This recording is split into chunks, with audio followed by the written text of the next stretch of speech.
This computer. No. Well, thanks again, and welcome to a discussion about peer observations. And please feel free to ask questions as we go along, to stop me, to add comments. It is definitely intended to be an interactive conversation. All right, we'll go this way. All right, basically, I want to provide three things. One is sort of an overview and tips for logistics. Some of the rules, expectations, things like that. But also to provide some emotional support for you, help you think about, the expectations from, more personal level and sort of how to feel good about it. And then finally, some practical tips. So Kane offers or uses three types of evidence when considering your teaching effectiveness. There are student evaluations. Those come about, they're sent electronically, and they come out about 2/3 of the semester in, and they stay open for a chunk of time. And it's good to encourage students to take those, because that way you get a broad range of people who are evaluating you, as opposed to the ones who are just highly motivated. The other kind of sort of information they use in evaluating you is your self-evaluation. When you fill out your interfolio, they ask you to write about your teaching. And it's a short statement. It's like a 300-word statement I'm hearing nowadays. But that doesn't mean you can't also write a separate statement. And our office will help faculty can think about that and what should be in that statement and what does it mean to have a teaching statement. So that's another place that they'll be looking to get some information about your teaching effectiveness. And then the final way is the peer observation, which is the topic for today. So the peer observations are an official part of the formal review, and you get them done pretty much every year. You need them for retention, you need them for tenure, which happens in your last year of retention process. And once you are retained, every 5 years, you have to do something called A328. And so you'll need those peer observations for that. And if you want to get a promotion, you also need the peer observation. So it's something that is formal, and it takes you through that entire process as illustrated in the diagram. And we certainly hope that you get to go through all of those stages of the promotion process. I mentioned this being part of the formal process because in the CTL, we also offer something called midterm feedback sessions. And that's something that's outside of the formal process, and it's a way for you to get feedback about your teaching and to imagine ways to change it.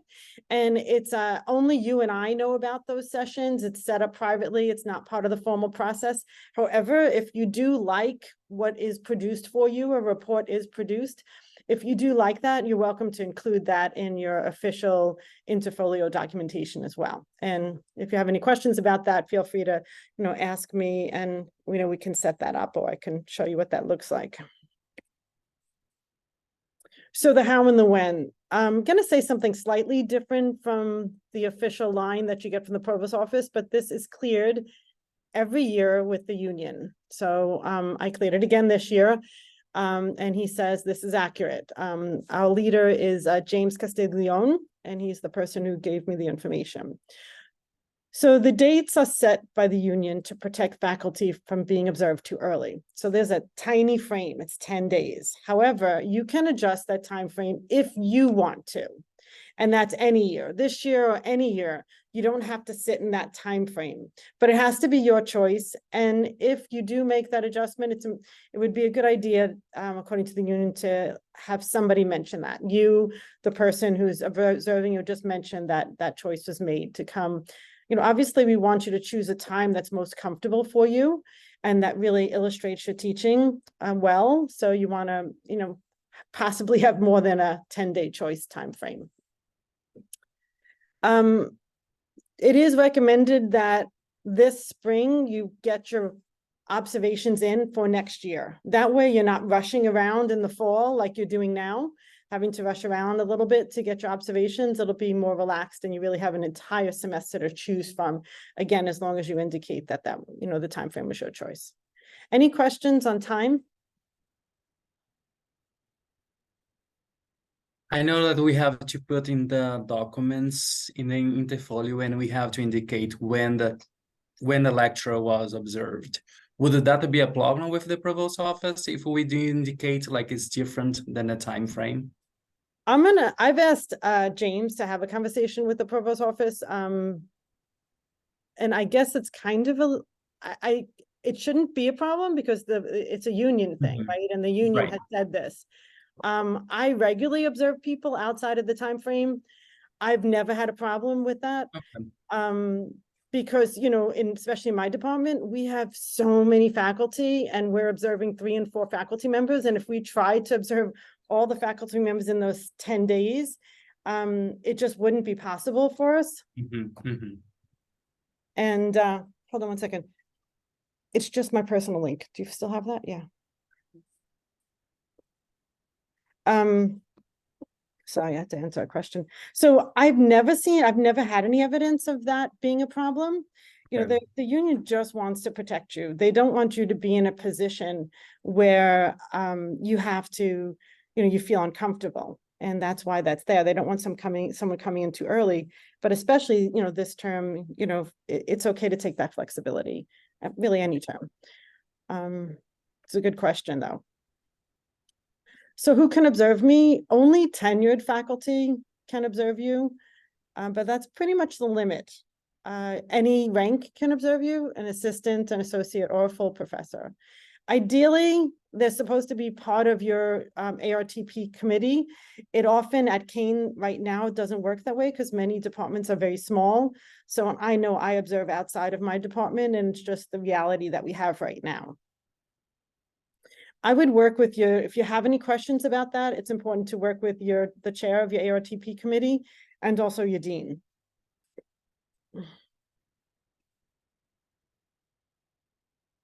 So what might a peer observation look like? We are looking to standardize this. There is a Senate committee on this, an ad hoc committee, which actually I'm chairing, that's looking at how to standardize this.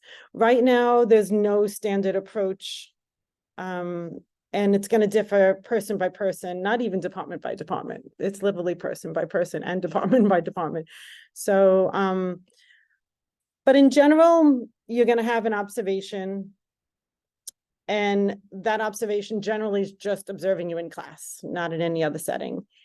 Sometimes if all you have are some online classes, if that's your scenario, you're teaching abroad, we do have some people in China teaching, they will be observed via Zoom. And then there's a written narrative that is submitted via Interfolio. The observer writes that narrative for you and you submit it via Interfolio. And then finally, some places have an informal conversation where collegial supports are added. But that doesn't happen necessarily in every department.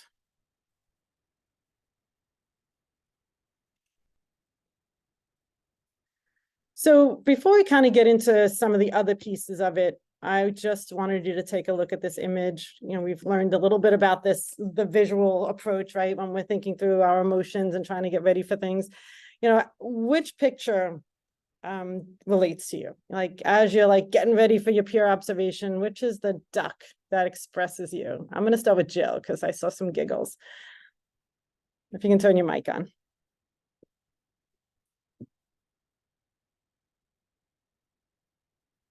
Well, today I'm feeling like 8. It's been one of those days. I'm having an 8 day. Okay.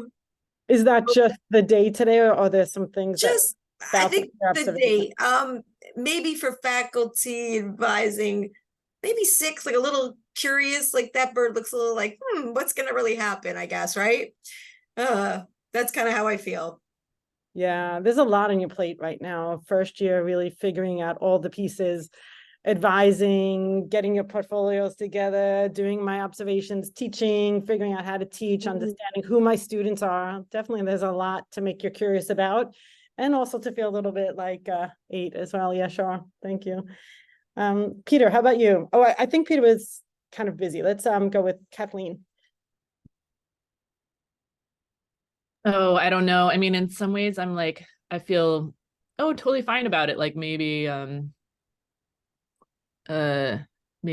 7, but then also then I like lean towards a little 5. Like it's really good. It's really easy to feel anxiety. So sometimes I lean a little towards that. Yeah. But mostly I don't feel too nervous. It's more like the logistics. Like there's just so much going on. I'm like, the logistics of adding this element is yeah, not the best.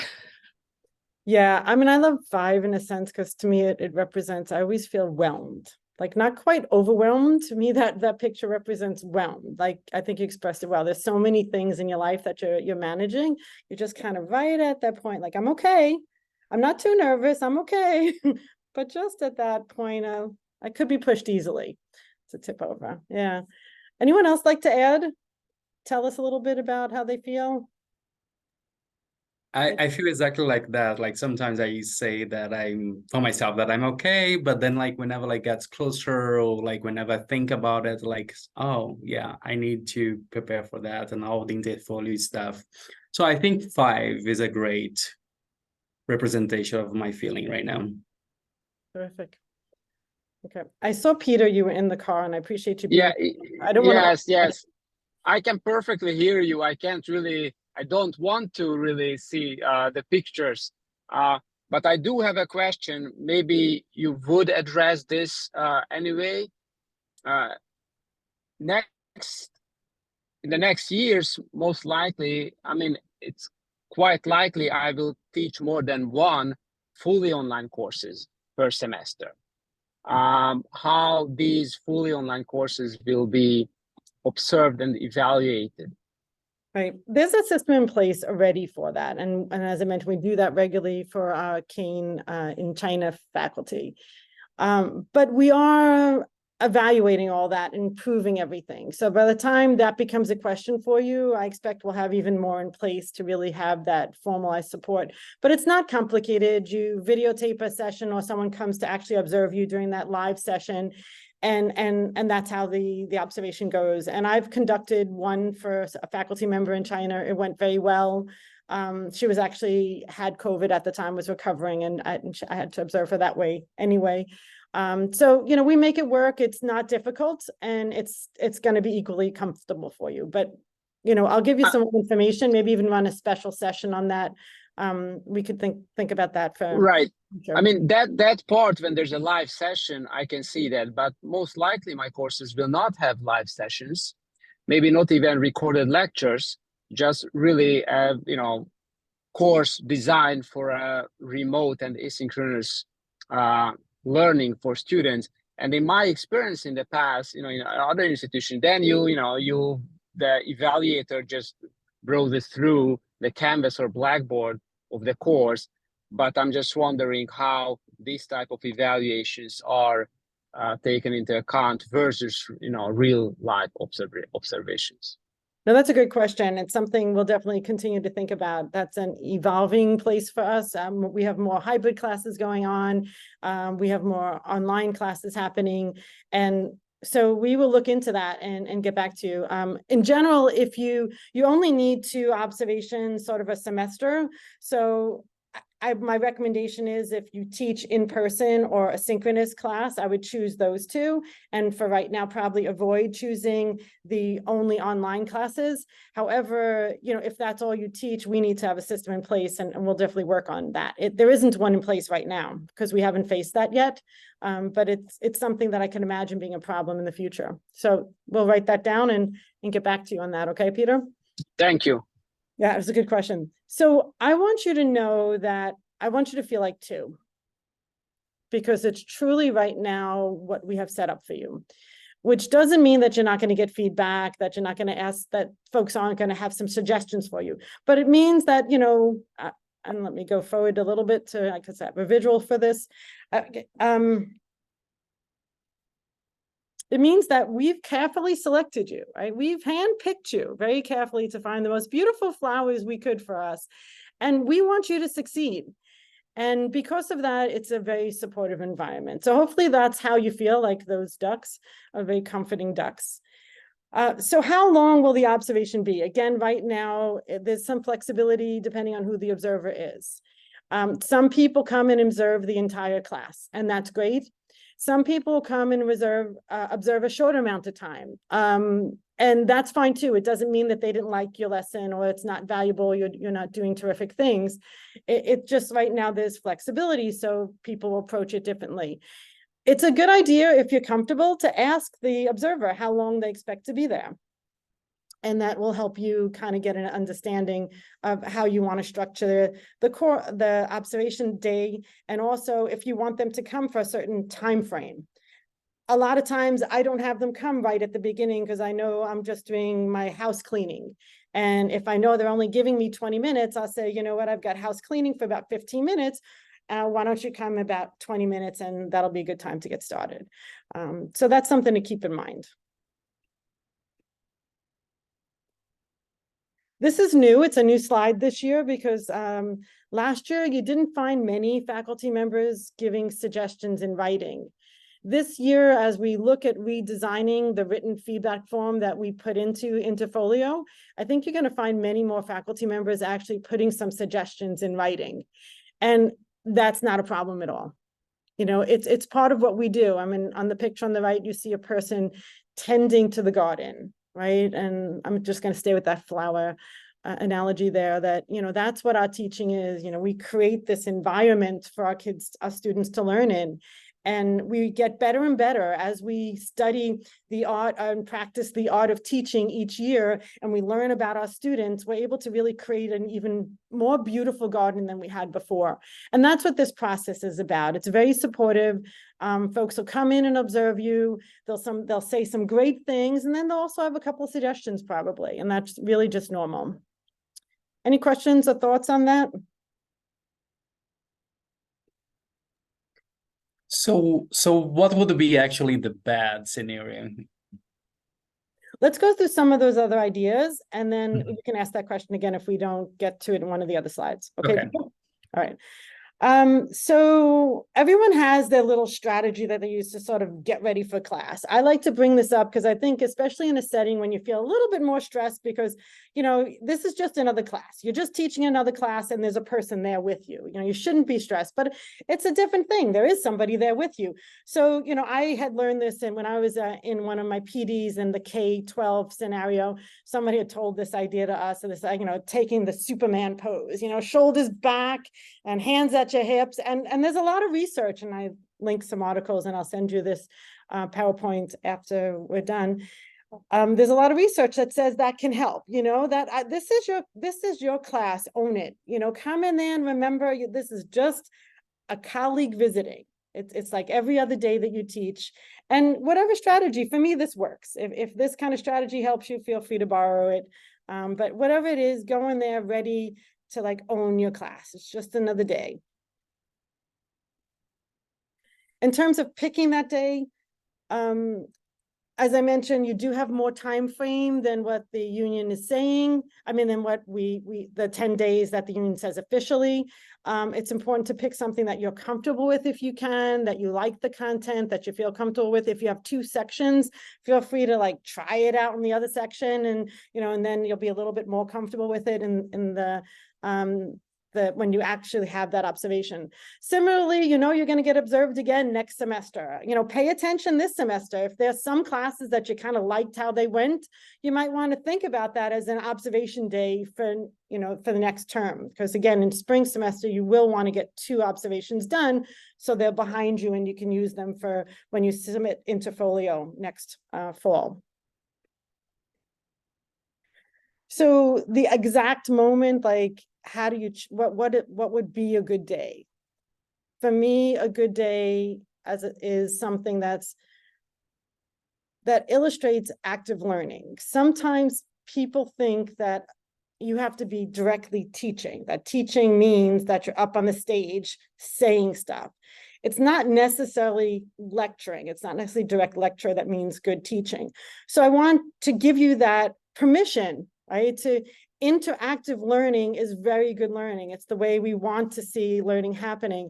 So think about that as you invite somebody in. You know, what's a good day would be a good day that you really, it's not just about you, even though that's the instinct. Oh, they're coming to see me. They're coming to see how you organize your class, how learning happens, and what you do to make that learning happen. It's not necessarily to observe you doing frontal teaching. And I already mentioned the housekeeping piece, so I came up with this acronym PECS. So it all starts with the planning. It's important to engage in good communication with your observer, and I'll go over some tips on what that looks like.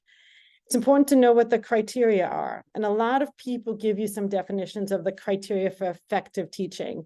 We're going to start there. We're going to think about that first. And then finally, again, it's about showcasing your interactive teaching, not showcasing your direct instruction as much as showcasing how you bring people through a learning experience.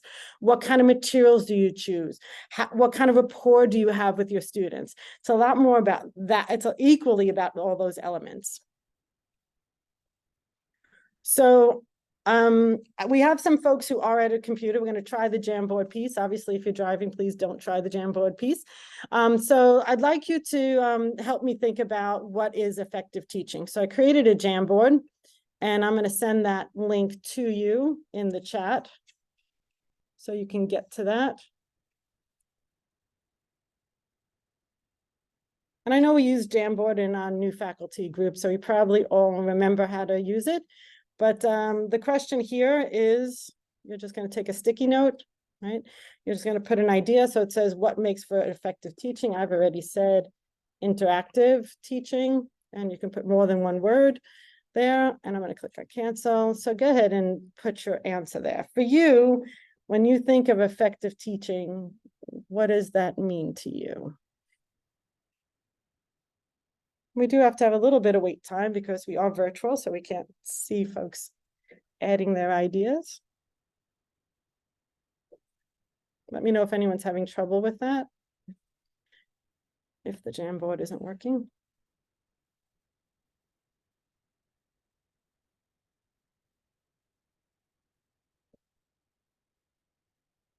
And so you might have to pull, yep, there you go. Thank you.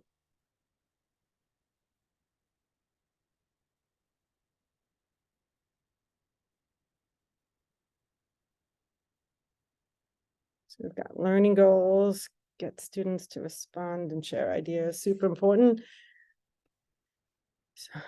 And then light bulb moments, love that too. When students relate the topic to themselves or to their career. Well, perfect. You've definitely picked up on 3 important ideas that I identified as well as being important to show your observer, right? You want to show your observer that you had learning goals and that you use those learning goals to design your curriculum and to design your lessons, your activities. So it's important to send that to them, right? That's the only way they're going to know. You're going to have it and you have to get it from your head and they're going to see it, but make it easy on them. Give them a 1-page list and shares your learning goals. Get students to respond in class. Whose is that one? Mine. That's mine. Kathleen, what are you thinking and how do you go about that? And how do you think that would play out in your observation? Well, I guess it depends on exactly what the topic of the day is, but a lot of times, like if I'm going over a technical lesson, I teach film production. So like if we're learning, about certain things with the camera or shots or progression of shots and editing or something like that, I'll describe the material and then I ask them to try to respond to examples that they might see in films. So that their mind is like trying to formulate it rather than me just relaying the information. They're like, okay, how do I relate this with stuff that I already kind of know? Right. Those would be good things for your observer to see. Terrific. Anyone else relate to what Kathleen wrote there about the idea of getting students to respond and getting students to share ideas and getting students to respond to each other's ideas that they've shared? I think there are 3 pieces there. Other thoughts? Definitely, yes. How do you go about making that happen in your observations if there are other people who, are thinking that that's what they want the observer to see in their class? Anyone else have some thoughts on how you might make that happen in your class? Well, one of my classes, because it's night class, it's long and 2.5 hours. So we do like little games, and the game is kind of that light bulb moment. So we're like, 1 week we discuss culture, and I have them do a Family Feud, and I ask them different questions about different cultures, and most people know nothing about different cultures. Sometimes they do, sometimes they don't. And then we can bring it back around to when we do, it's like program planning for recreational programming, and it has to involve different cultures. And how do we do that? And I've already start by saying, did you feel comfortable? Did you get the answers in this game? And they all say no. I said, well, okay, now we're going to learn how to be more effective, how to be, culturally literate, so to speak. And so it kind of brings like, well, okay, I do have to pay attention to this because I don't know how to do this. So it's like a connection. And that's that light bulb moment when they go, I didn't know, we just did we went to the park last week to see if it was met ADA requirements. And I had people try to get up different ramps and things with wheelchairs, and they couldn't do it. And they said, I see the accessible parking, and I never thought about it before. So it's like that light bulb where you go, oh, okay, this is why I'm learning this, because it actually will happen, or it's something I do know or I don't know. Terrific. And something I love about the comment that you just made is that it gets to that point of, how do I help my observer understand what's happening to my class? So when you articulate that very clearly to your students, you're also articulating that very clearly to your observer, which is very helpful. So whenever you see something happening, you see that light bulb moment happening, make sure you take that extra step, especially, because that observer is flying in for that one period. Your students might already get you and see, and kind of catch on more quickly. But, you want to remember that this is just a brief moment that this person's flying into your class, and be very explicit about what you're teaching and what you see happening in the classroom. Be very complimentary to your students, and recognizing, like that conversation helps everyone see, where the growth has happened. Similarly, I think in the explanations Catherine's gave us, right, you really want to make sure that you are very clear in giving recognition to students, like, wow, this is great that you were able to do A, B, C, and D. How about, I think you also touched upon, Jill, and the idea of application of knowledge. You took somebody someplace and they took the wheelchair, they're trying to apply the knowledge, they're really physically engaging in that. Who wrote the idea of applications of knowledge? It was me. Tell us what you were thinking. Yeah, for me, like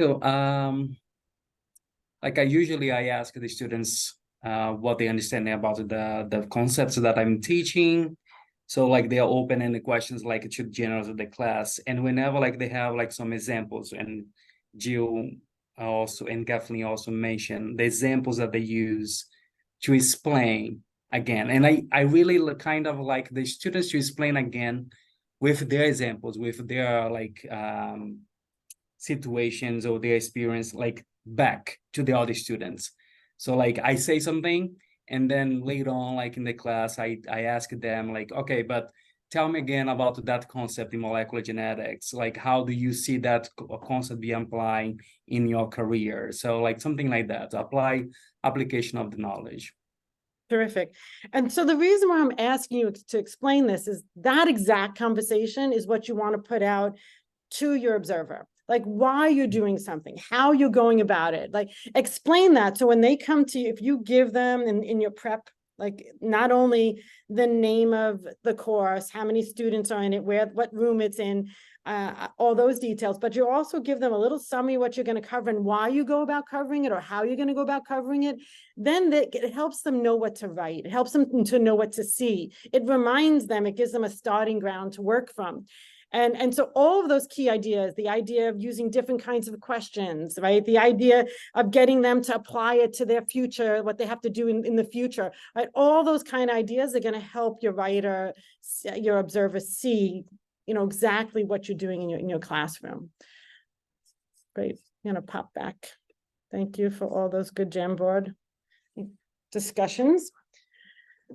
So we just explored what is good teaching. We got to the idea a little bit of what is good teaching in your field, right? Some of it is just going to be overall, that's just general good teaching. No matter what you're teaching, it's a good strategy, and have good quality questions at a broad range of kinds of questions. That's just good teaching. But when it comes to your field, going into the field, really pretending that you have certain kind of disability so you can experience it, that's something very specific for Jill.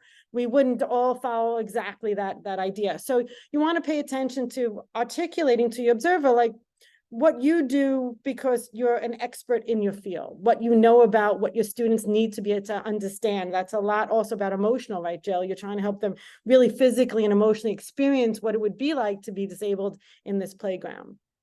So you want to be just thinking about what is good or effective teaching in general. What does it mean in my discipline? What kind of special knowledge do I bring? How does it show up in this lesson? You want to, have conversations in your department in college.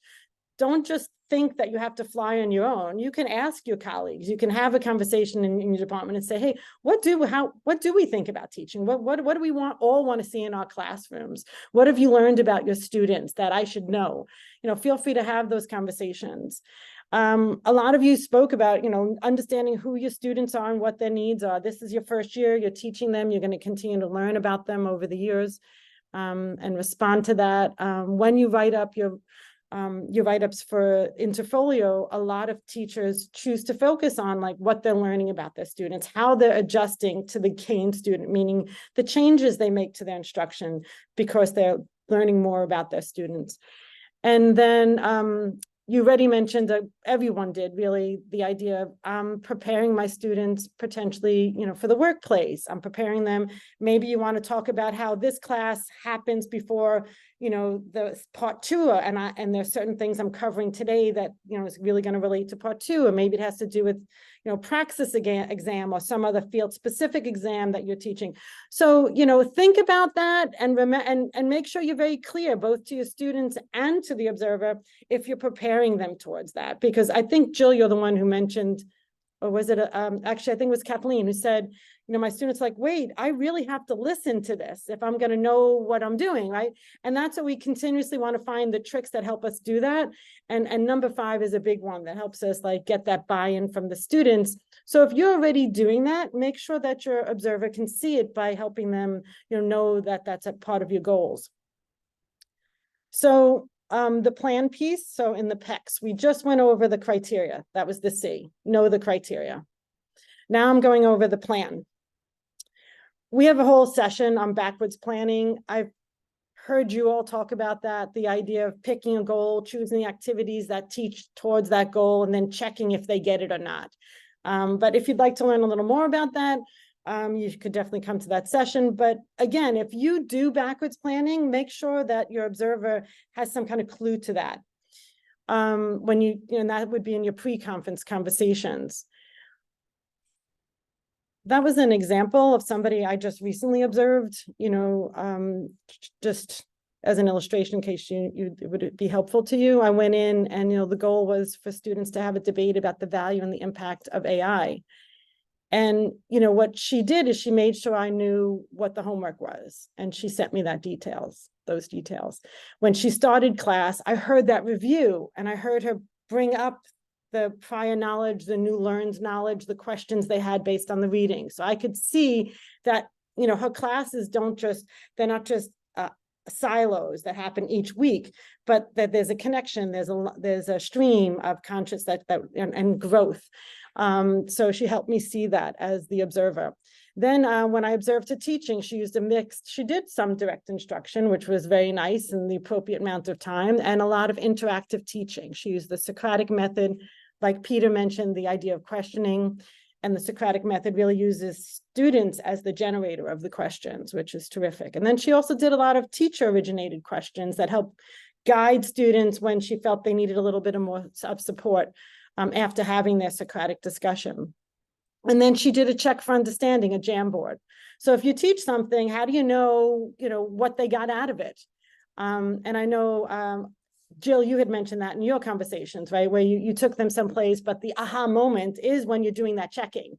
So now what do you know differently, right? So you can check right then and there in class, right? You don't have to wait until the test comes. And it's a good idea for form. If you're doing that, again, help your observers see those kind of things.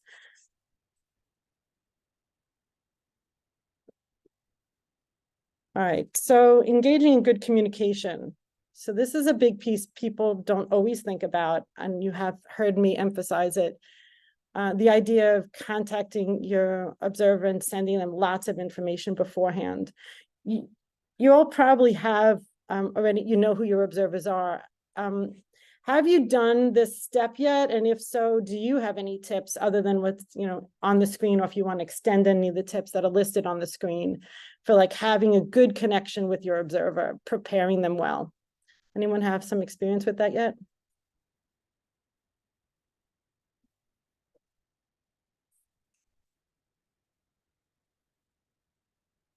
Kathleen, what have you done so far with your observer? Have you reached out, and did anyone tell you what to tell them, or, you know, what's your experience been like so far? Well, I reached out, I scheduled the times, and then you know, I told them like what classes, I gave them the dates of the options of classes that fit within that 10-day window. And then I, you know, left it open to them. I was like, let me know if you know, want more information about what's going to be covered. But I think it makes sense to organize.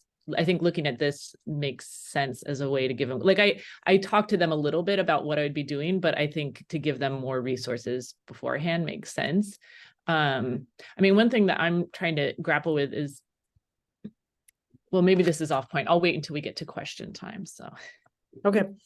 Yeah, one thing I hear you talking about, though, especially in your field, when I heard you explain your lesson, there may be technical concepts that, you know, they may do something similar, but not exactly what you do, or they may be out of your department. So that idea of giving the right terms, so they don't have to look it up and they don't get it wrong. They can listen to it more carefully if you've given those kind of technical terms, theorists, links to books and things like that. Yeah, thank you. That's some good thoughts, Kathleen, and I appreciate your honesty as well. Any other thoughts on prep? Renelson, how are you feeling about prep, and how did it go so far? So far, I have just like scheduled the meeting, but it's good to know that I probably gonna need to send my information to my observer. So I will do that like soon. Yeah, and the thing is, Yeah, we'll be fine. like Kathleen said, you might offer, hey, are you interested in information? I can send it. But sometimes people are so busy, they forget to ask. And then, you know, they might have observed 3 or 4 people and they get confused on who did what. And if you've got it in writing, you're just helping them out. I think, Kathleen, you used the word resources. And that's a great word for it. Give them more resources to draw from so that they have their memory, they have their notes, and they have what you've written as well. All right, so we did the P. A bit of the P, and the C, the communicate. So let's talk a little bit about the S, the showcase your rapport with students. I wanted to start with the students. I appreciate the fact that all of you started with, when I asked you to talk about good teaching, it all started with the students, and that's terrific. A big thing for us is championing a culture of diversity, of acceptance and inclusion. So creating a safe, participatory, respectful classroom is important. I chose that picture because, you know, it's mutual. I mean, when you give respect, you get respect, which is great for us as well. The idea that if you've made careful choices about your resources that you're sharing with your students, again, the observer doesn't know that. So if you wanted to reference that short little statement about the kinds of materials, if it's, you know, a broad spectrum of ideas, or if you had to sort of manipulate some of the concepts or some of the writings, or have certain kind of conversations, whatever you're doing to kind of achieve this point of creating a good pool of resources, you know, make that clear to your observer so they could talk about it. We all brought up this idea of relating learning to students' lives. So again, if you're doing that, the observer might be able to see it easily, but, you know, again, just let them know if that's something you're doing. because you want them to be able to describe your rapport and with the students, so make it easy for them. In terms of the rapport with the students, it's important to use interactive teaching strategies. And if you have a large class, it might just be a simple turn and talk. If your group is a little smaller and you can work with group works or different kinds of approaches of interaction, that would be great. I think it's super important to have ways to record and respond to student learning each week. So again, if that's something you do, it may be behind the scenes. So if there's something that's going to happen for homework and you're going to respond to it, or if you wanted to show them, you know, some of the work that happened the week before as part of the homework, you know, you could feel free to, again, to show them those pieces. They'll only know what you're going to show them. So even if it doesn't happen during the instruction time, it's still something that you can share with your observer. Any comments, thoughts on this idea of interactive teaching? Give some, you know, illustrations from your own classroom, or about how you sort of walk around your classroom. That's the next piece. The second piece is, like, for me, I think it's very important not to have a front into the classroom. That for me, I walk around the room and engage my students that way. But thoughts and comments on achieving the interactive strategies in your classroom, and if you've thought about how you might make that work in your upcoming observation.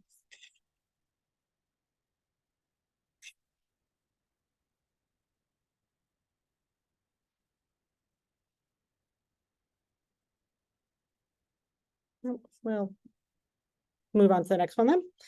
All right, showcase your rapport. So another piece of showcasing your rapport is, how do you motivate your students? How do you help them focus? And I'm trying to remember now, somebody already mentioned this idea of creating a focus. I think, I can't remember who it was, through having learning objectives. So when you make your learning objectives, or you clear to your students, or you set that agenda, right, then it's easy for you to motivate them to focus their attention. Maybe some of your materials you're going to use, maybe, like, for example, you're going to highlight certain key teaching points. You're going to use some visuals. You're going to give them a graphic organizer. All those things, you know, I encourage you to include them in there, and even if, like, the person leaves before you get to your graphic organizer, you know, you still give them the graphic organizer, and you can say, you know, follow up with an email. Just want to, you know, let you know, after you left, you know, we went through this, this, and this, and here's the graphic organizer in case you wanted to see it. It's okay to, you know, to continue that kind of conversation afterwards if they ended up leaving before, you know, some of the pieces went on. It's good to have, you know, use some of those polling tools, or use quizzes, or we already discussed the idea of questioning. Comments and thoughts on this idea of the graphic organizer? I saw, Jill, you nodded your head. Do you use graphic organizers? Oh, you have to turn your mic on, I think. No worries. Sorry about that. I forgot. I'm so used to being the one talking, right?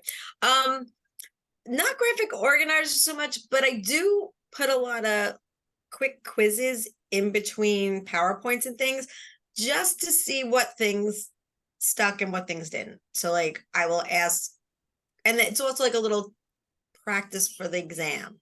Like, these are questions you might see on the exam. What about this? And I'll know, like, sometimes I think, I think somebody in the back is dozing off or doing whatever, and all of a sudden they get the questions right. And I'm like, okay, you know, maybe they're just whatever, a little tired or something. So it does kind of let me know if the information is getting through. And it also makes the students know they have to pay attention because the questions are coming. So that helps. Terrific. And again, these are the kind of things that your observer would benefit from hearing, you know, and some of them your students already know. They've been with you a long time, so they're already used to using your quizzes. And probably in the beginning that you mentioned something along those lines, like, these quizzes will help me understand what you know and where I need to continue to teach about. And so, because they're flying in the middle of the semester, towards the end of the semester, you're not repeating that now for the kids, and it doesn't make sense to repeat it for them. And that's why you want to have that conversation in the background. So sometimes it's going to be something that you're going to be able to say in the class, and the observer is going to hear it, and the students can hear it. And if that's not the case, again, that was beautiful how you explained it as an observer, you know, as a peer observer coming in. I would, you know, definitely write that down in my observation and give you a compliment on that.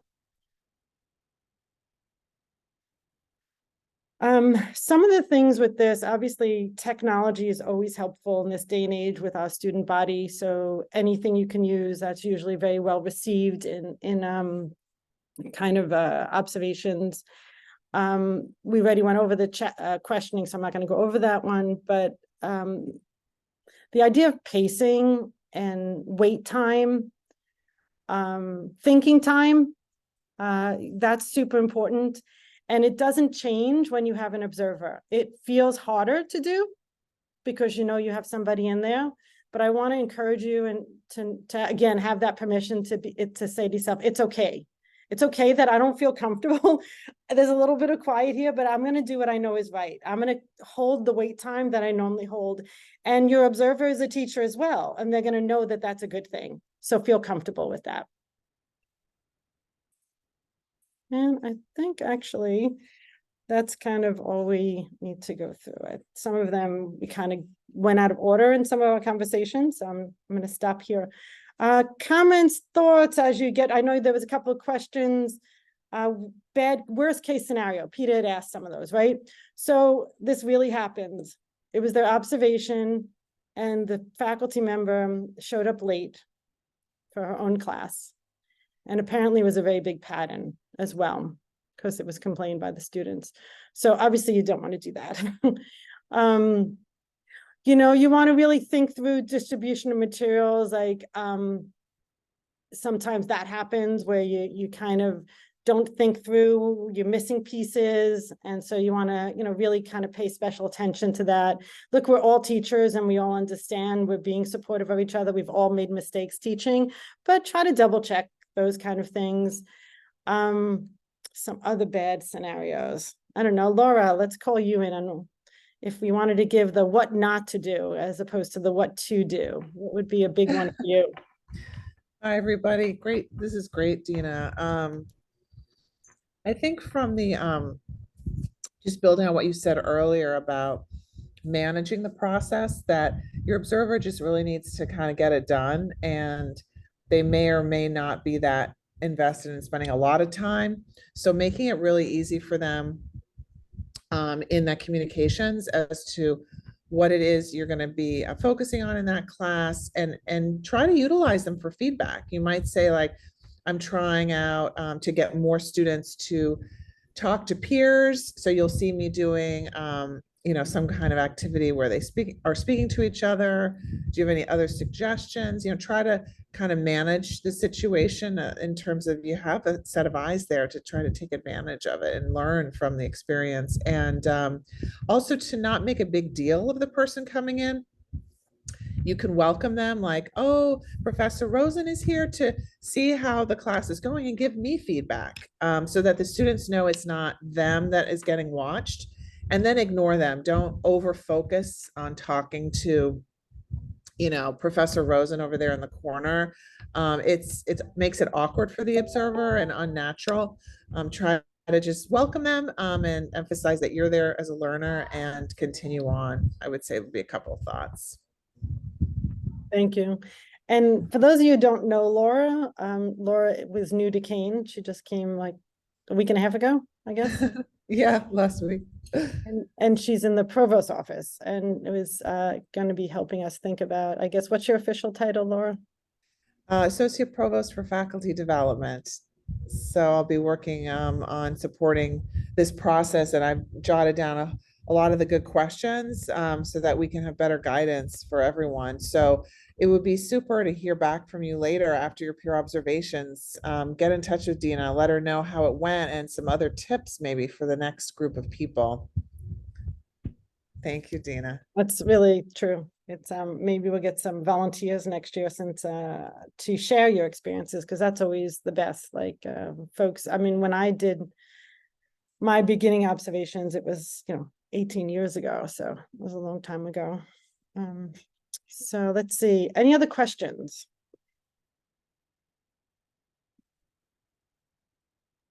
I have a question. So the I didn't realize until earlier in this workshop that there is some flexibility that we can ask for as far as like when the observation happens. But since I've already set the dates, I'm going to just try to go with the dates that I have. But one one thing is that one of the observations is going to happen in a class where we're going to be, the first part of class is going to be us watching the rest of their film projects. Like we start the screening the week before, where there's some, you know, they're sharing their film projects and we're talking about them. And then so we're going to continue that probably into this class that the observation is happening. And then there's going to be an element where I'm lecturing some software demos.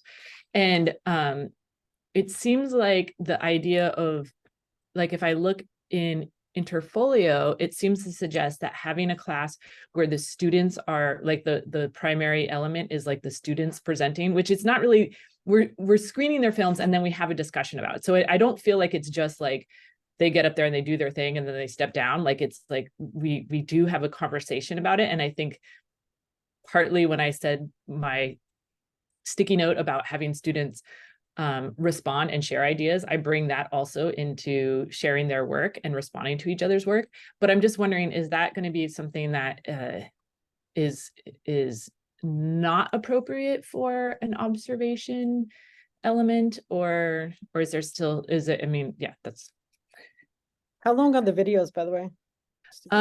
They're 2 to 4 minutes. Oh, so it's pretty quick that you'll Yeah. be watching a quick video and then engaging in conversation and leading a learning experience. And then, yeah. You know, if you were straight presentations, it is problematic and not the best. And when you have more choice, this is the hardest semester because nobody really wants to come into your classroom too early. And that's why, you know, first year, most people do sit in the 10 days in their first year, because also the only people we're observing right now are first years. Next semester, we'll be trying to observe everybody because everyone's trying to get it in for the next year, right? And then it becomes more of a challenge. And that's why, you know, you're fine sticking in your 10 days this time around. But in the spring, I do encourage you to think about spreading it out, because now you really might have somebody observing, you know, 4 or 5 people. So I would be careful, you know, next term, because, you know, this term we all know you're working with 10 days and it's perfect. It's fine. You're going to be interactive and it's the way you teach. But, you know, going forward, try to give yourself a position, you know, where that's not happening again. Try to be in a classroom where students, you know, the time frame where students aren't, you know, student presentations aren't as big a piece of the class. But it's happened before. You're not the first person, and I wouldn't worry about it at all. Okay, great. Thank you. It's a good question. Any other questions? Can I have a question? Sure, Peter. This is just regarding about the process of submitting the teaching observations. If I understand correctly, the observer will send the evaluation to me and I have to upload it to Interfolio, because in my previous institution, the observers uploaded their observations and evaluations directly to my Interfolio. So I'm just wondering which case applies here. Yeah, that's a good question that I'm sure Laura is writing down in terms of moving forward. But the current procedure is that, yes, we send you the observation, then you upload it. And then I know that Marianne said that if, God forbid it happens, that that your Interfolio is due and it'll be late if you don't submit it and you haven't gotten your observation yet. She said, put a placeholder, just put like a doc that says, I'm still waiting for my observation from such and such professor. And then you can submit it in and not be late, because you definitely want to make sure that you meet the deadline. The deadline is contractual and it's problematic not to. So if God forbid something happens for some reason you don't get your observation because you are the person who has to submit it, just go ahead and submit everything else with that placeholder. But it does make sense for us to think about a system where we as the observers can just directly upload and not sort of bother you all with it. But it's not the process right now. Thank you. And in terms of, you know, for the most part, the faculty members in your college and in your department, they're very good resources for this particular topic. You know, folks have been observing people for a long time, and they'll be very helpful. And I wouldn't be concerned or nervous about asking for advice. We've all been in your position, and I think you'll find a lot of, again, the comforting ducks, hopefully, in your world. But if you ever do have a question, or if you're uncomfortable asking a question to somebody and you want me or to be sort of your go-between, so the question comes from an anonymous person, I'm always here for you to ask any question about your reappointment, about any other part in this process. I thank you for your time. I see we are done with 2 minutes to spare. So if you do have any other questions, you want to hang on, feel free. But if not, I thank you for your time, and thank you, Jill. Great. Thank you so much. Bye, Kathleen. Thank you. Good luck.